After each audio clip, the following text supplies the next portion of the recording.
Hello दोस्तों, आज हमारा स्टोरी है एक गरीब किसान की और उसकी बेटी की कहानी। एक बहुत गरीब किसान था। वह अपनी बेटी के साथ एक छोटी सी झोपड़ी में रहता था।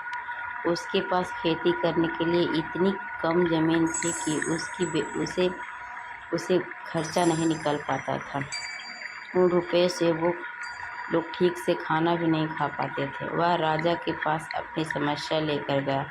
राजा बहुत दयालु था। उन्होंने किसान को अपनी ज़मीन में से कुछ ज़मीन दे दी खेती करने के लिए। उन्होंने कहा, यह ज़मीन तो हमारी ही रहेगी, लेकिन उस पर उगने वाली फसल तुम्हारी होगी।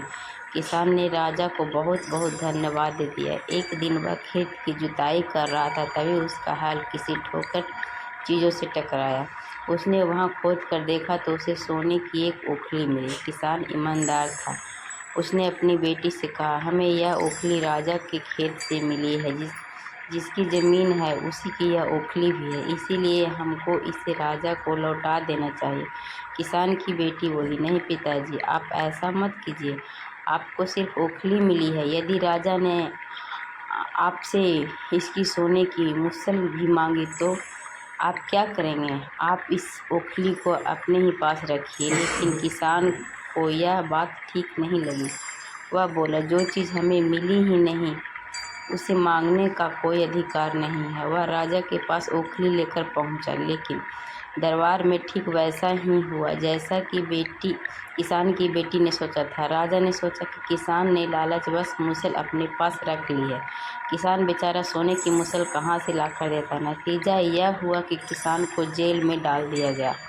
जेल में ना उसे ढंग से खाना मिलता था, ना पानी। किसान को ऐसी गलती की सज़ा दी गई जो उसने की ही नहीं थी।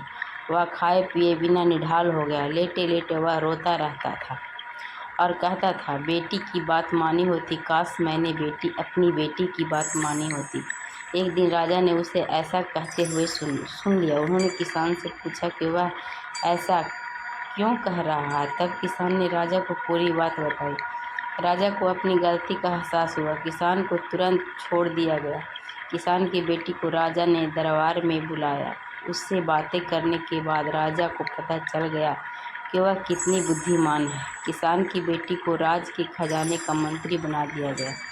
उन्हें रहने के लिए घर और सभी सुख सुविधाएं दे दी गई। किसान और उसकी बेटी सदा खुश रहने लगे। किसान को थोड़ा कष्ट जरूर झेलना पड़ा, लेकिन अंत में जीत सच्चाई की हुई। प्लीज़ हमारे वीडियो को लाइक, कमेंट एंड सब्सक्राइब करिए please. Thank you for watching.